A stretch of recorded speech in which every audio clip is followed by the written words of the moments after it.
1 week after Charlottesville, footage of Obama surfaces he doesn't want you to see. Violence erupted in Charlottesville, Virginia, last weekend when a group of white nationalists held a Unite the Right rally on the UVA campus.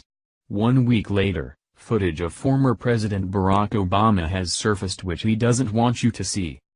Counter-protesters from Black Lives Matter and Antifa showed up in response to the Unite the Right rally last weekend in Charlottesville, which is when things took a turn for the worse. On Saturday, 32-year-old Heather Heyer was killed and 19 others were injured when 20-year-old James Alex Fields Jr. drove his vehicle into a crowd which had assembled in the street. The Charlottesville incident reignited a push from the left to have Confederate monuments removed from public places nationwide. It has now been 1 week since the initial conflict began in Charlottesville, and already, several long-standing Confederate monuments have been destroyed and vandalized, including the Lincoln Memorial in Washington, D.C., and a statue of a Confederate soldier in Durham, North Carolina.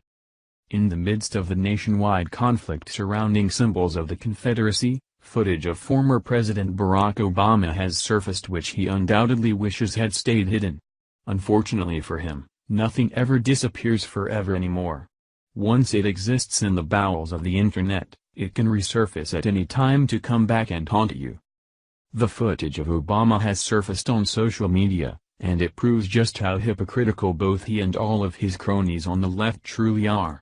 The video was taken at the funeral of Democratic Senator Robert C. Byrd, where Obama delivered a heartfelt eulogy. Perhaps, on the surface, this doesn't seem controversial in the slightest.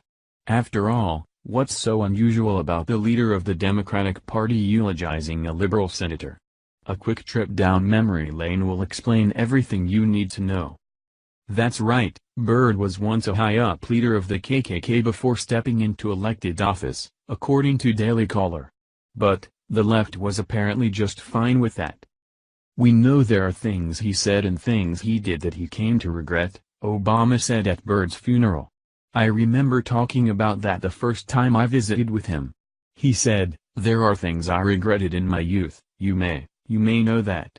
And I said, none of us are absent some regrets, Senator. That's why we enjoy and seek the grace of God, Obama recalled. And as I reflect on the full sweep of his 92 years, it seems to me that his life bent towards justice, he continued. Like the Constitution he tucked in his pocket, like our nation itself, Robert Byrd possessed that quintessential American quality, and that is a capacity to change, a capacity to learn, a capacity to listen, a capacity to be made more perfect. Awfully forgiving for the man who would just as well allow the radical anarchists of Antifa to burn all our nation's historic monuments to the ground, wouldn't you say? The hypocrisy of the left is astounding. Thank you for watching this video. What do you think about this? Share this on Facebook and Twitter along with your comments.